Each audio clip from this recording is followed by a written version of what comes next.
দেখেন অবস্থা, দুইটা গাড়ি এমনভাবে আসতেছে একদম পুরো রাস্তা ব্লক করে নিয়েছে।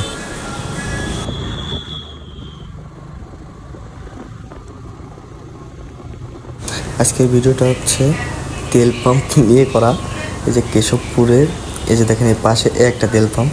তেল পাম্পে শুধু সিরিয়ালগুলো দেখেন, যে এত লোক তেল নেওয়ার জন্য সিরিয়ালে আছে। এটা হচ্ছে একটা তেল পাম্প। তারপর আর একটু সামনে যে আর একটা তেল পাম্প আছে। আর এই মুহূর্তে আছে হচ্ছে আপনার মাইকেল মধুসূদন দত্তের বাড়ি যাওয়ার যে রোডটা, সেই রোডের সামনে তেল পাম্পে। তার একটু সামনে যে আবার আর একটা তেলের পাম্প আছে। তো এই তেল পাম্পের সিরিয়ালটা দেখেন শুধু।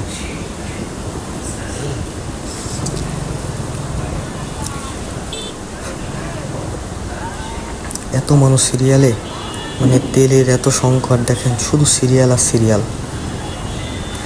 তেল পাম্পে সিরিয়ালের অভাব নাই, তেল নেওয়ার জন্য হাজার হাজার মানুষ দাঁড়ায় আছে, লাইন শেষই হচ্ছে না। তারপরে এটা হচ্ছে আপনার কেশবপুর বাজার।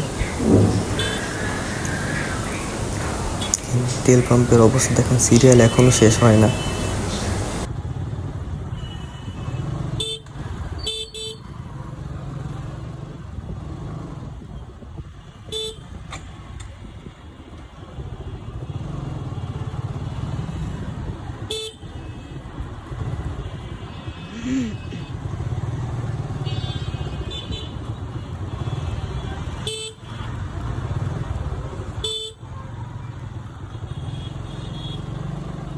এই হচ্ছে আপনার কেশবপুর বাজারের উপর দিয়ে যাচ্ছি। তো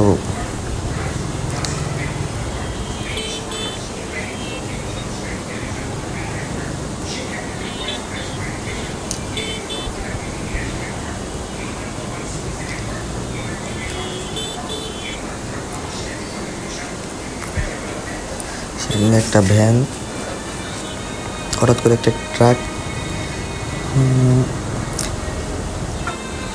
দেখেন এই যে বাইরে গেছি, একটুর জন্য পড়ি নাই, আর একটু হলে পড়ে যাইতাম।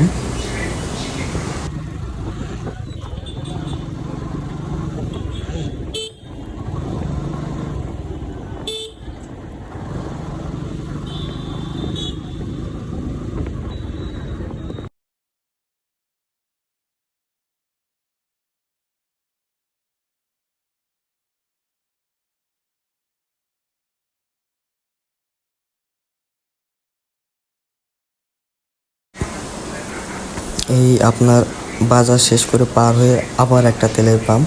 এই তেলের পাম্পেও সিরিয়াল দেখেন, মানে কেশবপুর যে তিনটা তেলের পাম্প আছে, তিনটা তেলের পাম্পেই মানে অনেক মানুষ সিরিয়ালে দাঁড়ায় আছে শুধুমাত্র তেল নেওয়ার জন্য। এই পাম্পটার অবস্থাও দেখেন, কি পরিমাণ লোক সিরিয়ালে দাঁড়ায় আছে শুধুমাত্র তেল নেবে। আর সব থেকে বেশি সমস্যা হচ্ছে বাইকারদের, যারা আর কি তেলের জন্য এইভাবে সিরিয়ালে দাঁড়ায় থাকতে বাধ্য। দেখেন শুধুমাত্র একটু তেলের জন্য বাইকারদের আজকের অবস্থা। আপনার সিরিয়ালগুলো শুধু একটু দেখেন, শেষ হচ্ছে না সিরিয়াল, এত লম্বা সিরিয়াল শুধু তেলের জন্য।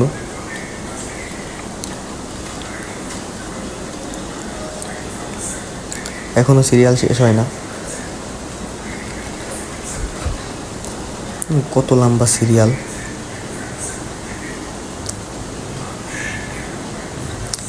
সিরিয়ালে শুধু বাইকাররা, শুধু বাইকার। অবশেষে